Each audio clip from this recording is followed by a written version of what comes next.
ఫిబ్రవరి 17 మనకు ఎంత ముఖ్యమో నవంబర్ 29 కూడా చరిత్ర పుటల్లో అంతే ముఖ్యమైన దినం.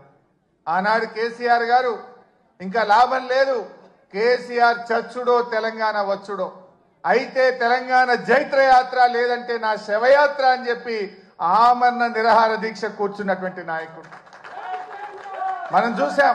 గాంధీజీ గారి సత్యాగ్రహం చూసాం, పొట్టి శ్రీరాములు గారి ఆమరణ దీక్ష చూసాం. మరి నాడు కేసీఆర్ గారు కూడా ఆమరణ నిరాహార దీక్ష కూర్చొని ఢిల్లీ పీఠాన్ని కదిలించి డిసెంబర్ 9, 2009 ప్రకటన వచ్చిందంటే అది కేసీఆర్ గారి దీక్ష ఫలితం అని కూడా మనం గుర్తు చేసుకోవాల్సిన అవసరం ఉంది. నిజంగా ఆయన ఆ రోజు దీక్ష పూనుకోకపోతే ఇవాళ తెలంగాణ ప్రకటన వచ్చేదా? ఎవడెవడో ఏదో మాట్లాడుతున్నాడు. ఆ రోజు చిదంబరం గారు నాకు బాగా గుర్తు, కేటీఆర్ గారు, మా మధుసూనాచారి గారు, జయశంకర్ గారు అందరం కూడా అక్కడే ఉండేవాళ్ళం. చిదంబరం గారు ఫోన్ చేసి ఢిల్లీ నుంచి కేసీఆర్ గారు దీక్ష విరమించండి, మేము తెలంగాణ ప్రక్రియ ప్రారంభిస్తామన్నారు. మీ మాటలకు మేము మోసపోం.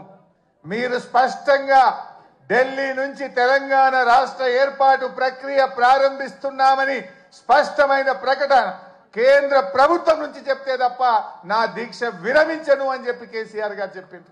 అప్పటికి 11 రోజులైంది.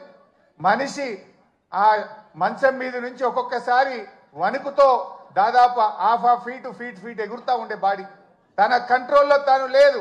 కానీ ఆ పట్టుదల మాత్రం సడలేదు. మా కళ్ళల్లో నీళ్లు తిరుగుతున్నాయి, ఎంతో బాధపడ్డాం. కానీ ఆయన మాత్రం కేంద్ర ప్రభుత్వం తరఫున రాష్ట్ర ఏర్పాటు ప్రక్రియ ప్రారంభమైందంటేనే దీక్ష విరమిస్తా అన్నాడు. ఆ రోజు మీరే రాసి పంపండి అంటే జయశంకర్ సారు తన స్వహస్తాలతో తెలంగాణ రాష్ట్ర ఏర్పాటు ప్రక్రియ రాసి ఢిల్లీకి పంపిండు. గదే చిదంబరం గారు ఢిల్లీ నుంచి అనౌన్స్ చేసింది.